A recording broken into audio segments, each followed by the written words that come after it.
नमस्कार सगळ्यांना. आता आपण 21व्या शतकात जगतोय. 21व्या शतकात जगताना आपण खूप साऱ्या गोष्टी अनुभवतोय, ज्या गोष्टी मागच्या पिढ्यांनी अनुभवलेल्या नसतात. मागे स्त्रियांना नॉर्मल डिलिव्हरी होऊन जायच्या. नॉर्मल डिलिव्हरी झाल्यानंतर शक्यतो एक स्त्री 3 ते 4, 8, 9, 10 किती पण अपत्य जन्माला घालू शकते, जर ती सुदृढ असेल, व्यवस्थित असेल. आधीच्या काळातल्या लोकांचे खानपान व्यवस्थित असायचं, त्या लेडीज कामधंदे करायच्या, शारीरिक त्यांचे व्यायाम व्हायचा, त्यांच्यामुळे त्या सुदृढ असायच्या. त्याच्यामुळे त्या बाळंतपणामध्ये मृत्यूचं जे प्रमाण होतं ते फार कमी होतं. आताच्या काळात कसं झालं माहिती का, आपल्या लेडीजचं खानपान व्यवस्थित नाही आहे आणि स्वतःच व्यायाम होत नाही आहे, घरातली कामं आपण करत नाही आहे, तो जो नीड आहे आपल्या शरीरासाठी ते आपण करत नाही. त्याच्यामुळे मोस्ट ऑफ द लेडीजचे आफ्टर मॅरेज बेबीज होण्याचे चान्सेस खूप कमी होत आहेत, बिकॉज ऑफ त्यांचं अनहेल्दी लाईफस्टाईल. त्याच्यामुळे म्हणजे मुलं होतच नाही आहेत. खूप IVF करावे लागत आहे, सरोगसी करावी लागते आहेत, खूप सारे ऑप्शन्सला सामोरे जावं लागतं आहे, प्रमाणापेक्षा जास्त पैसा खर्च करावा लागतो आहे. हे सगळ्या गोष्टी आपण सगळ्यांनी अनुभवलेल्या आहेत. काही वेगळं सांगत नाही आहे मी, सगळ्यांना माहिती आहे. ओके. मग तरीसुद्धा जेव्हा एका स्त्रीला एकापेक्षा जास्त मुली होतात, तेव्हा आताही का बोललं जातं, का लोक हा प्रश्न तिला विचारतात की तुला फक्त मुलीच का, मुलगा नाही झाला?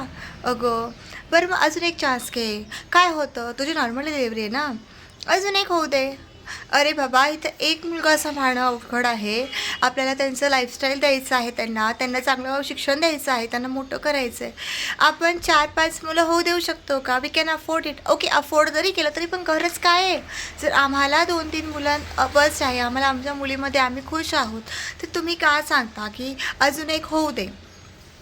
That's right is not yours. तुम्ही काय आम्हाला खाऊ नाही घालत, तुम्ही काय माझ्या मुलांना पोसणार नाही, किंवा माझं लाईफ तुमच्यावर डिपेंडच नाही आहे. तरीसुद्धा तुम्ही लोकांना काय सजेस्ट करता की मुलगा होऊ द्या, किंवा ठीक आहे, ओके, सजेस्ट जरी केलं तरी तुमच्या म्हणजे लोकांच्या मोस्ट ऑफ द चेहऱ्यावर जे हावभाव असतात ना, ते खूप बिचारी टाईप असतात. मला मुलगी आहे म्हणून मी खूप बिचारी झाले, माझ्या आयुष्यामध्ये खूप मोठं पाप केलं आहे आणि त्याची शिक्षा मला मिळाली. अशा पद्धतीचं त्यांचं जे वागणं असतं, जे म्हणजे हावभाव असतात. का, कशासाठी?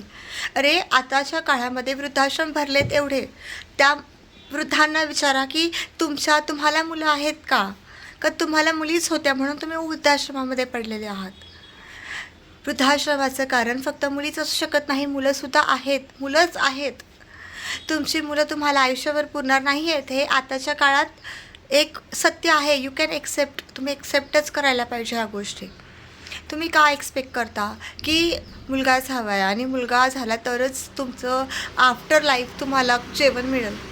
अरे जिवंतपणे मुलं आईवडिलांना जेवण देतील का नाही याची पण अपेक्षा आईवडील करू शकत नाही. आपल्याला जर म्हातारपण व्यवस्थित घालवायचं असेल ना, तर आपल्याला आपल्या यंग एजमध्ये कमवून पैसा साईडला ठेवावा लागेल, तरच आपलं म्हातारपण व्यवस्थित जाईल. आपण कुणाकडनं अपेक्षा करू शकत नाही. इवन आपण किती वर्ष जगणार आहोत हे सुद्धा आपल्याला माहीत नाही आहे. आपण 20 वर्ष 30 वर्षसुद्धा जगू शकतो. वी डोंट नो की आपलं लाईफ किती आहे. मुलगा हवा आहे म्हणून अजून एक होऊ दे ना, हे काय तथ्य आहे याच्यामध्ये? आणि हे सगळं बोलणाऱ्या मोस्ट ऑफ द लेडीजच असतात. हे रिअल सत्य आहे. कारण माझ्या लाईफमध्ये तरी मी खूप एक्सपिरियन्स केला आहे. आत्तापर्यंत तुला मुलीच आहेत का, तुला मुलगा नाही का, हा प्रश्न विचारणाऱ्या फक्त लेडीजच होत्या. म्हणजे स्त्री सगळ्यात मोठी दुश्मन आहे. तुम्हाला इतका पश्चाताप होतोय का तुम्ही स्त्री असल्याचा? इतकं वाईट वाटतंय की तुम्ही स्वतः स्त्री आहात?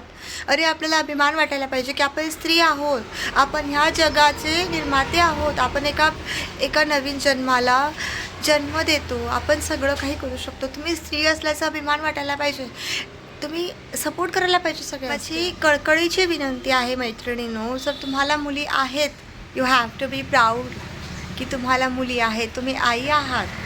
ह्या गोष्टीचं प्राऊड करा की आपल्याला मुलं आहेत, आपण एक आई आहोत, आपण ह्या जगात सगळ्यात स्ट्रॉंग आहोत. आणि जर तुम्हाला या गोष्टीवरून कोणी टॉर्चर करत असेल ना, तर अजिबात सहन करू नका. कारण हे टॉर्चर करणारे लोक जर तुम्ही आज सहन केले ना, तर तुमच्या मुलींसमोर तेच उदाहरण राहील की मुलगी होणं हे पाप आहे. हे पाप नाही आहे, हे वरदान आहे. आपण स्त्री आहोत, हे आपल्याला मिळालेलं वरदान आहे. आणि आपल्या नवऱ्याला आपल्याला एक कन्यादानाचं पुण्य मिळणार आहे हा विचार करा. एका स्त्रीला लहानाचं मोठं करण्याचं पुण्य मिळणार आहे हा विचार करा. मुलाला जन्म देऊन मोठं करणं हे पुण्य नसतं, की मुलीला देऊन मोठं करणं हे पाप असतं, असं काहीही नाही आहे. आपलं माइंड जे जुनी गोष्टी आहेत ना, जुन्या गोष्टी आपण फॉलोअप केल्या पाहिजे, पण त्या कितपत करायच्या ना ते आपल्यावर असतं. म्हणून फॉर ऑल लेडीज, इफ कुणी एल्डर बघत असेल तर प्लीज, आय नो, मुलगी होणं पाप नसतं. आपल्याला आपल्या मुलींना, आपल्या सुनांना जर मुली आहेत तर ते भाग्याची गोष्ट आहे. म्हणून मुलगाच होऊ द्या, ह्या गोष्टीकडे कल करू नका. आपल्याला आपल्या पदरात देवाने जे दिलं आहे ना तेच सुखी माना. करोडो लोक असतात, करोडपती असतात, अक्षरशः त्यांना मुलं बाळं नाही आहेत, ते रडतात देवाकडे, एक अपत्य होऊ दे, एक मुलगी होऊ दे म्हणून. आपल्या नशिबात आहे ना, आपल्याला देवाने दिलं आहे, त्यात सुख माना. त्या आपल्या बाळाला खूप मोठं करा, खूप शिकवा, खूप मोठं करा. आणि आपल्या पायावर उभं राहताना तिला एक गोष्ट शिकवा, की बाई तू मुलगी आहेस ना, ही गोष्ट खूप अभिमानाची आहे, खूप जास्त अभिमानाची आहे. And we are proud of your father and mother. आणि ह्या सगळ्या गोष्टीला नवऱ्याचा पाठिंबा असणं खूप गरजेचं आहे. एक स्त्री कधीच एकटी लढू शकत नाही जर तिचा नवरा तिच्या अपोजिट उभं राहू शकत असेल तर. पण जर असेल ना तर लढूही शकते, तेवढं विल पॉवर आपल्यात आहे. विचार पटले असतील तर नक्कीच विचार करा. आणि असं मुलगीच का हे विचारणं बंद करा. Thank you so much.